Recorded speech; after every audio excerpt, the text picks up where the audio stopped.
Millions of fish pack into these tiny urban venues at this time of year, and today I'm going to show you how to really make the most of them by selecting the right baits, choosing the correct tactics, but most of all being super efficient. Sometimes you can get one every chuck, bang, there you go. If you can get a slightly bigger one, slightly faster, you're going to end up on top.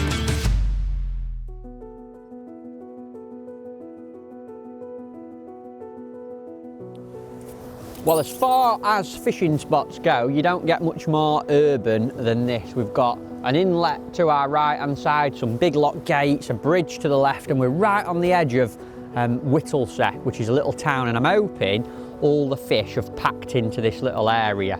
And generally this time of year on these venues, these are the sort of places you want to come. You often see other anglers roaming around. You can see here on the banks, people have been fishing here. And I think them small fish just pack in to get away from all the predators, and it's probably a little bit warmer too. Location is everything when it comes to venue choice for this kind of thing at this time of year, and thankfully there are literally hundreds of places like the Whittlesey Dyke where we are here today. And generally if you can find a section of canal, a little offshoot to a river, even dikes and drains, especially in this fenland area, that are close to the edge of a town or have sections of them running through urban areas where you've got things like bridges, locks, structure and buildings, lots of little fish will pack into them zones in the winter months. It's a little bit warmer, maybe a degree or two from the buildings and the shelter that the structure offers, but also there tends to be less predators in these places. Things like cormorants and grebes, they tend to shy away from the urban areas. This morning we actually sat down about 300 yards to the left of the bridge that's to my left right now, and we never had a bite. We fished for about an hour. Yeah, if you ain't had a bite in an hour, we've got to move, haven't we? Bit of local chat with some of the guys on the bank though confirmed that the fish tend to be this end of the drain, and you know what, we've moved up here and it is absolutely solid. So that just shows you how densely packed into these urban areas the fish can be at this time of year. In terms of how I'm going to go about attacking this swim, I'm going to go down the route of having a two-pronged approach, and I'm going to use a bit of bread to start off with, see what's about, see if we can get a good early start, and then I'm going to feed some ground bait a little bit further out and loose feed, and that's where I'm hoping later on I'll really build the weight of fish I'm looking for. And to kick off the bread swim, I'm just going to get a one-handed ball of liquidized bread, that's Aldi's Finest, and I've wet it up a little bit with water and added 3 or 4 big handfuls of bread and 1 big handful of fine gravel just to take it to the bottom nice and quick. And I'm gonna feed this bread just at the bottom of the first shelf. I don't want to go too far too soon, so I'm just gonna plop that in sort of 4 meters out from me, nice and simple. And that's where I'm hoping to start off and get a few bites to begin with. Now, I'm not sure I'll be able to catch that close for a long period of time, so I need somewhere else to go later. And that's where the line, about 6 meters, which is in the main depth of this drain. And there, I'm gonna feed some ground bait. I've got a mix of supernatural dark and supernatural light. And I'm putting into that quite a few squats, some hemp and a few pinkies. And I'm going to feed 2 big balls of that out there. And this ground bait, supernatural, is very, very sticky when you over wet it, so I can get plenty of particles in there. So first ball I'm going to squeeze rock hard, so hopefully that'll take quite a while to break down. Keep them fish grubbing around while hopefully I'm catching a few on bread to start with. And I'm going to put that right in the middle of the drain, sort of 6 meters out, and the next ball I'm going to feed a little bit softer. So I'm just going to give it 1 nip with my fingers, and the reason for that is I want that one to start breaking up a little bit earlier and hopefully be drawing fish in for me. Just plop that one in, exactly the same spot. And that's that long line fed. Bread is the ultimate starting bait for me on places like this, mainly because it's instantaneous. If you put bread into a venue where there's roach and skimmers, chances are you'll get bites on it immediately, and it gives you a good guide as to whether there's a lot of fish present, and you can then base the rest of your day around what happens when you feed bread. I might only be fishing it for 10, 15, maybe 30 minutes at the start of the day, but what I catch on it will give me a good reading as to what happens later on. If there's lots of fish, I might be loose feeding aggressively to try and get them on the ground bait later. If there's not as many fish on bread, I can hold back a little bit on the feed and take it a bit steadier. So I've just lowered that float in, it's set, it's right on top of where that bread is, and let's see, oh, look at that. That is the power of bread punch. It's that instant. Any fish, I don't know if it's the colour of the bread, that bright white nature, but they come straight to it, and that's a beautiful little roach, and typical fish on these fenland drains that migrate to these urban areas in the winter.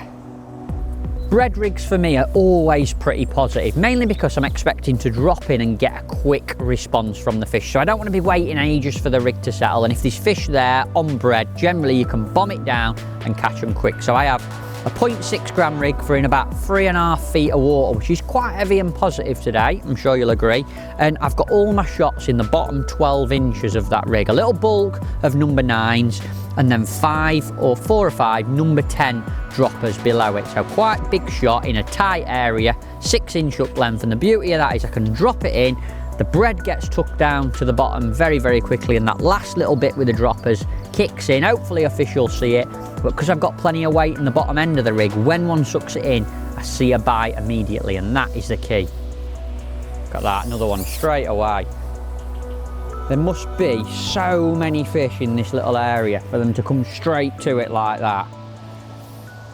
All the time that I'm fishing just here, and the reason for fishing so close is, one, I can have a really good start and catch nice and quickly, but it also gives that other line further out a little bit longer to settle. So all the time I'm fishing this, there'll be hopefully fish gathering over that ground bait, and later on I can go out there and really clatter them. The thing that I love about this is bread is so simple, it's so cheap, you don't need a lot of it, and you can see from this start that I've had here how effective it is as a bait.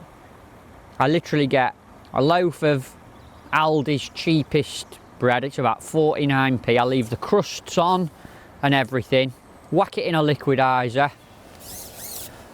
another one, look at them, whack it in a liquidizer at home, and just bring it to the bank, straight in the bread bag that it came in, and a little bit of water in it, a little bit of gravel, and you are literally ready to fish. Efficiency is definitely the word to use for this kind of fishing, and I dare say it's more important to use the word efficiency than it is speed. Now, I'm quite a clumsy angler, and if ever I try and rush or do things fast, I end up in a mess. I end up getting tangled, bumping fish off, my feeding's not as accurate, and things just melt away from you, and if you're in a match situation, you get behind. So always take things steady and smoothly is my best advice. I always start and almost go as slow as I can, and you'll be amazed, you know, after 10 or 15 minutes of catching fish regular, you'll naturally get faster and faster. And in terms of efficiency, that is my best bit of advice. Take it slow, take it steady to begin with. Alan Scoffhorn gave me a roosting about it many, many years ago. I was rushing, tripping myself up, and he said, look, go as slow as you can and you'll gradually find your own momentum. And you know what, it's some of the best advice in fishing I've ever had. Now, when it comes to efficiency, when you're using bread at the start of a session, there's a few little things you can do that'll really speed you up. And you might notice there, I've unhooked that fish and already I've got the punch loaded with the next bit of bread, so I can pop it on and I'm straight back in fishing already. And while that rig's just settling there, I'll get my punch and I'll just punch out the next bit of bread. So it's all ready, it's loaded, my rig's set, and I can wait for that bite. And when I get it, I'm in, swing the fish in, and once I've unhooked him, again, I'm ready to rock and roll again. It only sort of saves you a few seconds every time, but if you're catching 200-300 fish in a match, or you want to build a big bag of fish, every second counts. And that's a great little tip with bread, to get that punch loaded, get your rig in position, and then the next fish is already on.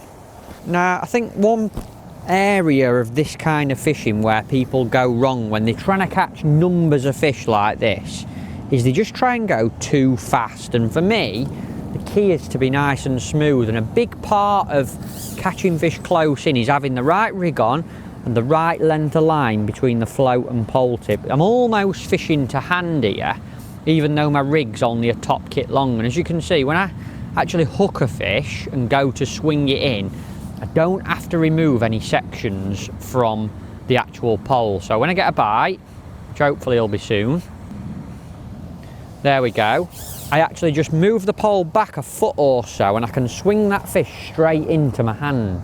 So I'm set and ready now. When I put him in my net, I can get my bread back on. There's absolutely no rush, just make sure it's done correctly. But then with the same rig, I can flick the rig out and then follow it with the rest of that number 3 section. So I'm bang underneath my pole and right on top of the bait. So even though I've not got sort of 4 or 5 meters of line, I'm actually not breaking the pole down, and I can swing the fish straight to me without shipping in, shipping out. I'm just sort of shimmying it a little bit at a time. Again, I'll show you. Bread on the hook. I'll flick the rig out as far as it can go and then follow it out with the rest of the pole, and that way all the time that I'm shipping the pole out, that rig's sinking, it's setting nice and quick, and I can be getting a bite literally as fast as physically possible. We're on the Whittlesea Dyke here today, which is just outside the town of Whittlesea. Loads of structure, concrete, but also tons and tons of fish. It's just a £5 a day ticket on the bank. It's run by Whittlesea AA, cracking bit of water. But like I said before, there's very likely to be a canal, a river, maybe a little offshoot or drain like this very close to you. Places like this are hidden away all over the country.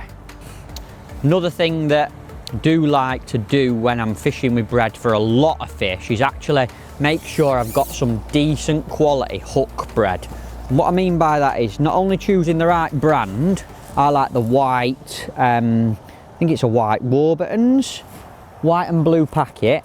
It's just a normal medium sliced white bread, but what I actually do is I always get 2 or 3 slices, stick them in the microwave for 20 seconds, and then once they come out of there, give them a quick roll with a rolling pin, and it just flattens and toughens up that little bit of bread. So when you're catching numbers of fish like this, you can put the bread on a lot quicker and easier. And also, if you do miss a bite, often it stays on the hook, which we're not actually missing many today, thankfully, because these are absolutely ravenous little fish. Now, on a more difficult day, you might want it a little bit fluffy, which is why I always bring some plain bread straight out the pack. But for me, I always bring 2 or 3 slices of each, and then I've got options. Presentation of your rig is very important in any fishing, but especially when there's a lot of fish there. Now, if I wanted to get a bite and the fish were a little bit more wary, I'd be using a bulk and the droppers. And basically, the harder the fishing is, the longer I'd want to spend trying to present that bait, making it fall slow, trying to let a fish see it fall, so there's more chance it'll go and pick it up. So difficult days, maybe lay the rig in and hold it tight. If the fishing was decent, but I wanted a bit of a fall, you can drop that rig in, hold it just out of the water and drop that last bit, and that way your droppers will fall in, you give yourself a good chance of a fish seeing it, and you can just drop it in front of them. However, on real good days, it's just about getting that bait to the bottom as fast as possible. And you've got to be prepared to have some brutal presentation in them situations, which is where the death rig with the bulk and the hook length comes into play. Literally ship it out, lift your bulk up and put it right on top of where your bait is and drop everything in a heap. And what that does is gets the bait through the small fish to the bottom as quick as possible, and means you get a bite as fast as you physically possibly can. Well, this has been an unbelievable start on the bread, which is exactly why I fish it so close and why bread's such a good bait. It guarantees you a good start, but it's definitely faded a little bit. It's probably the commotion, catching a lot of fish very quickly. They're not going to stay there forever and they will back off, which is why I say that. And there's a fish straight away. But that is the reason that I've fed that further out line a little bit longer, because that hopefully has allowed me to gather some fish out there, and when I drop in out there, I'm hoping that we can stay there for the rest of the session and work on really building away and trying to catch a little bit bigger stamp fish as quickly as possible. I've been feeding quite aggressively with a mixture of hemp and also squats, but you know, sort of half a pouch of bait each time. And again, I'm not had a bite this time. So I think after this drop in, I'm going to drop a little ball of bread on this line and work my way out. Let's go and see if we can really clatter them out there. The floats that I choose to use for this kind of fishing, when I'm using a bulk and the droppers, are a speed wire, and obviously the term speed suits them for this sort of fishing, but there's an important reason I use the wire ones on venues like this. The wire's quite heavy in those floats, which means when you get that surface skim on these canals, drains, little rivers, the float still remains nice and stable. There's nothing worse than a float skimming along and getting dragged out the peg. And in particular, when you're catching a lot of fish, you need that float not to tangle. And they're the perfect balance of wire stem, a little bodied but getting tapered up towards the tip body, and a fiberglass bristle that's very sensitive, but you can still see it. And when you pick up on that float, the shape of them means they come out of the water nice and smooth. They really are the ultimate float for catching a lot of fish quickly. Very similar rig, slightly lighter in weight, just because I'm going to be fishing pinkies and baits like that out there.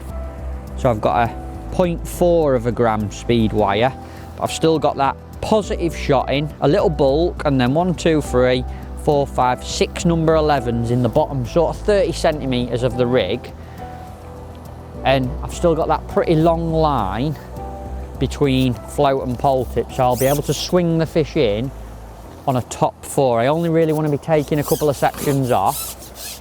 Let's get out and see if them fish have gathered on top of that bait that I've been feeding. I think they will have, and I'm really hoping they will have. We can work on getting nice and efficient if that's the case.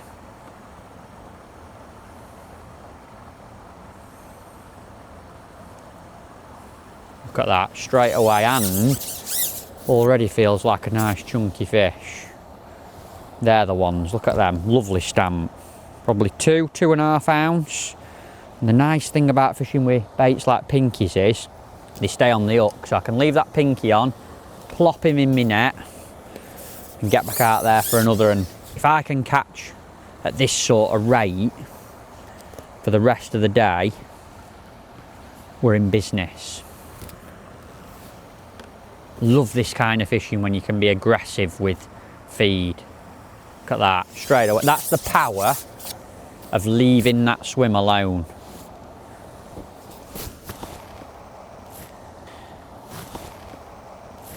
I've just got a single pinky, and I like to hook it through the thin end of its nose.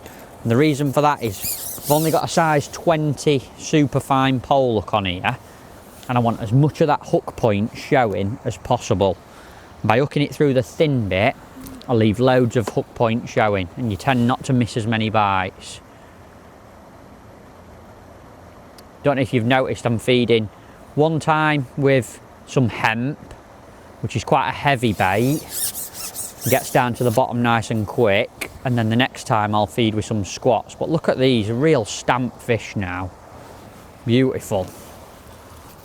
But that's the reason I always like to start on that bread, is you can have sort of half an hour or maybe even 45 minutes of catching these fish close all the time. You're feeding that longer line, and you can let them fish really gain confidence. And in a match, when you're looking to catch for up to 5 hours, you need them fish to be confident if they're going to stay there.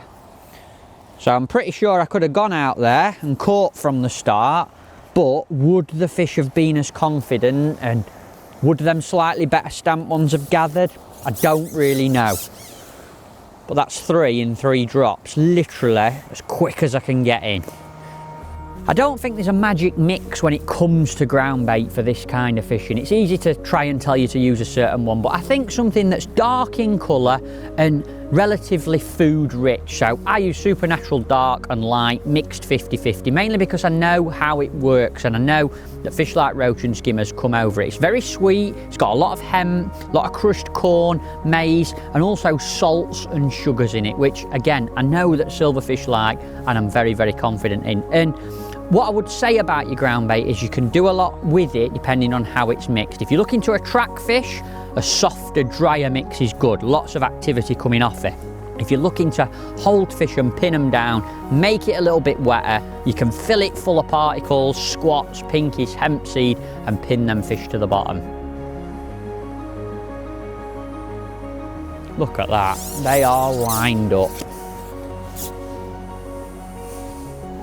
What you'll notice with the way I'm fishing out there as well, like that closer line, not actually breaking down on my top kit, I'm breaking down on the top 3, so a section this side of my top kit. And the nice thing about that is I don't have to ship as much pole in and out, so I can feed me bait, and when I actually hook a fish, there we go, when I want to swing that in, all I do is I take these 2 sections off and that fish comes straight to hand.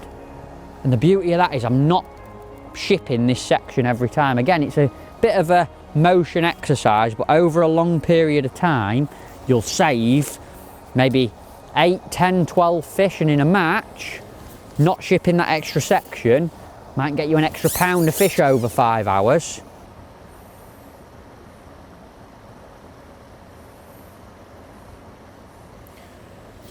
I think one area of sort of speed fishing or catching large numbers of fish that people don't think about or don't pay enough attention to is the actual tackle they're using. And a part of it I think is important for getting a bite quickly, like we are doing today, is the actual hook and line.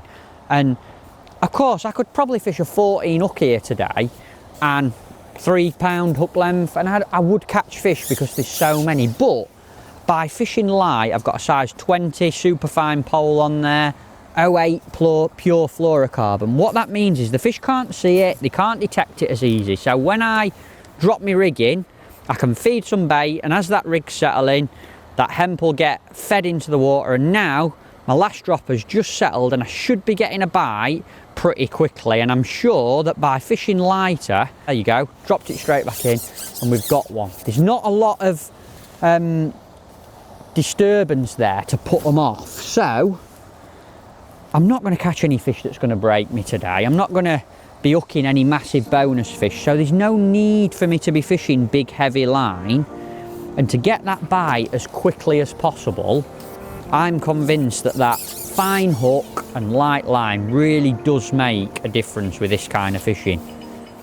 When do you refeed? When do you top up? They're the questions that I often get asked when it comes to this kind of fishing. There's no hard and fast rules, but what I will say is the fish will tell you when you need to do it, and it'll be different at the start of the session, to the middle, to the end, and you've got to be prepared to change it up and adapt. Now, signs that you need to top up generally for me are little spells where you're waiting longer for a bite. When you do get a bite, maybe the fish are a little bit smaller, you catch a couple of little ones and you think, my stamp's decreased a little bit. Or even things like a few little perch moving in, or tommy rough, fish that are sort of scavengers and may generally come into your peg when your bait's running out. They're short signs you need to be topping up, whether that's with ground bait, with plenty of bait in it, or even bread punch as well. The signs are the same. As soon as it happens, get on it, trust me.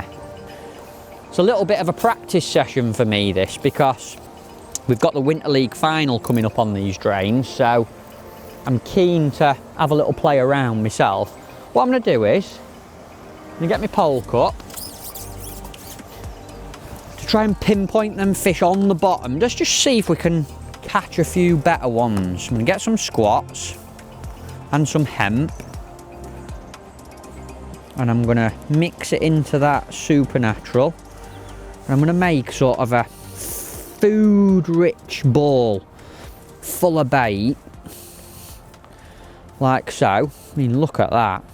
So I've got that ball, it's very wet and it's full of squats and hemp, and what my idea behind that is, all them fish that are spread out in the water column in that loose feed, if I can pin them to the bottom in a little area just here, and they'll go down and eat that, I might be able to catch them even faster, and I might also catch a few more of them better quality ones. So let's just see. It's a bit of a different way of fishing, but again, over a prolonged period of time, if I can catch one a little bit bigger, a little bit quicker, I'm going to end up with more weight.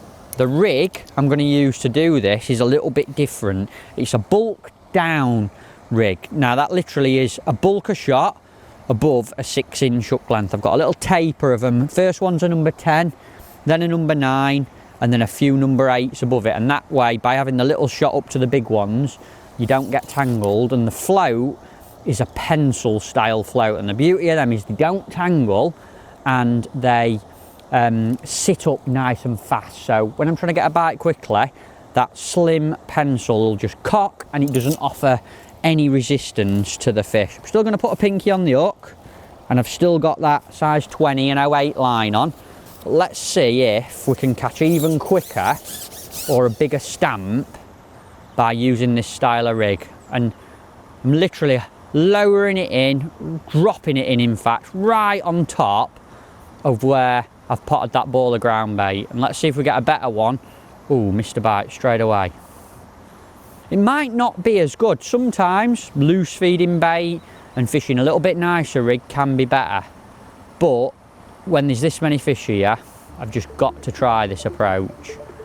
I first stumbled across a pencil float when we were in this area of the country. We were fishing the Angling Trust fish off on the River Ouse at Little Putt, catching hundreds of roach on bloodworm.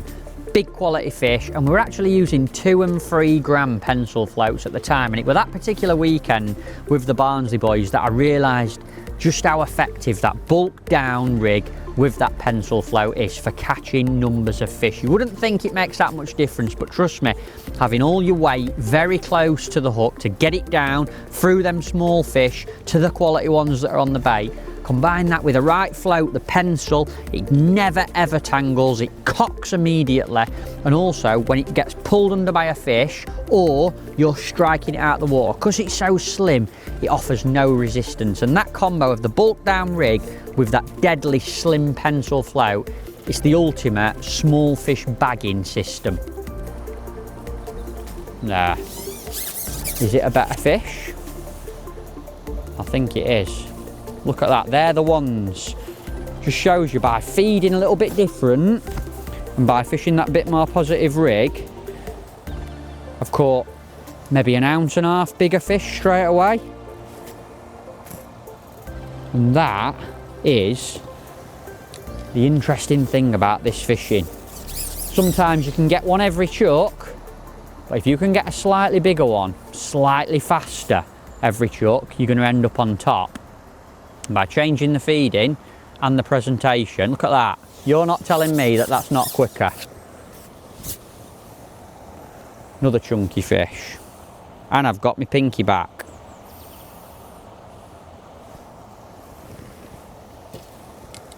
And of course, the reason that rig works is because that bulk of shot is so close to the hook. It just bombs it down past any little fish that are maybe eating the loose feed. And as soon as a fish touches your hook bait, you get to see a bite because everything's so close to the hook. Bang, there you go. Definitely quicker. And so far, everyone we've had has been a little plump fish. There are normally 2 ways of feeding when you've introduced some ground bait. The first one's loose feed, and the second one is topping up with balls of ground bait with your bait in. And for me, as a general rule, loose feeding's better on the trickier days where you need bait falling through the water. You're catching fish as the rig settles, and they're a little bit harder to fool and trick. And the beauty of loose feed is it constantly draws in new fish. You've got the noise of it hitting the water, you've got the visualness of squats, pinkies or hemp falling through, and that attracts the fish in. What it does do, however, is spread them out. And on the ultimate bagging days, when you really want to pin them to the bottom, you can't beat topping up with ground bait balls full of bait. What that does is it condenses all the fish into a little tiny tight area on the bottom. You can use that heavier bulk down rig, take the bait straight to where them quality fish are and catch them quickly. But sometimes that's a little bit too positive. What I would say is have both approaches in your locker, the loose feed, the ground bait full of particles, and try and figure out what's best on a given day. Now, there's not many instances where there's enough fish to catch on this style of rig, but I can promise you I've fished a lot of places with a lot of small fish, and when you can get going on this style, you can really amass a weight. You don't have to worry about loose feeding. Look at that, straight away. You don't have to worry, and look at the size of some of these now. They're like, that's probably a 4-ounce fish. Definitely bigger than what we were catching on that lighter rig. I'm sure it's not just the rig, it's that combination of feeding as well. I'm keeping everything on the bottom, potting that bait in. All the fish are condensed into that tiny little area, and this rig just allows me to put my hook bait right on top of it, and then better ones pick it out literally immediately. I ship out, sort of skim the bulk across the surface and drop it all in a pile right on top of where that ball of ground bait's gone. So there's no laying or lowering. I'm trying to get everything down as quickly as possible, and as you can see there, you get a bite almost immediately. There's not actually any, hey up, the first perch of the day. Nice little striper. There's not actually any presentation involved. All I'm doing is trying to get that hook bait of mine right amongst that feed zone and get it down as quickly as possible. I'm not wasting time lowering it or waiting for them dropper shots to fall. That's the beauty of the bulk down rig. Everything is as quick as possible, and in terms of bites, that one there was a little sort of pull to the right. You get an odd one that lifts up slightly, and of course you get some that go under, but generally I tend to wait a little bit longer and make sure the fish is on. When you're catching this many and there's that much competition in the swim, you don't need to wait. You don't need to be striking at lots of little indications. You can wait until you think, yeah, that's a fish and it's on, and then just lift up. The minute, like, I think there's one on there, yeah, there definitely is. You can just afford to wait for that extra second just to make sure that it's on. Look at them. Those that know me will know that they are my favourite fish. There's not a better fish in the world than a lovely winter chunky roach. Look at them. The one thing that I haven't spoke about, which you'll probably be asking about, is the elastic that I'm using today, and it's quite an important part of any speed fishing because I need something that's light enough not to bump these little fish, but also that's got enough grunt in it that when I get them to this sort of stage here, I mean, this is probably a 2.5, 3 ounce fish, I can swing them up straight to hand, and that's important. The stuff I've got today is a number 3, it's a Preston slip elastic, very, very cheap and simple, but what I have got is about 1 metre of single elastic, and then this bottom section I've doubled up, so there's like twice as powerful a bit, and what that means is when I lift up initially, it's soft because of the single piece, but when I then pick the pole up to swing the fish in, the doubled up bit kicks in and I get that little bit of extra power to swing them up.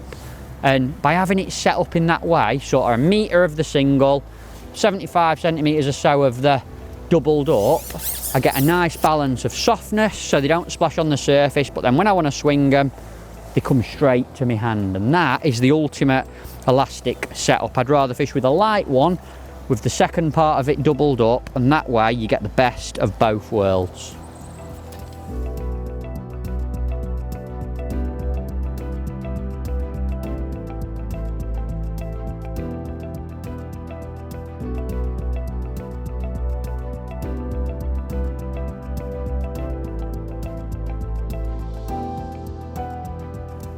What a day's sport in the winter months. And like I said before, there's so many places like this. There will be a venue near where you live where you can catch nets of fish like this in the cold. Pick the right place, get your baits right, bread to start with, ground bait later on, and then by working on that feeding, we change from loose feeding through to potting in balls of that ground bait, and we've ended up catching quality fish on a really positive rig. Winter fishing for me does not get any better than that.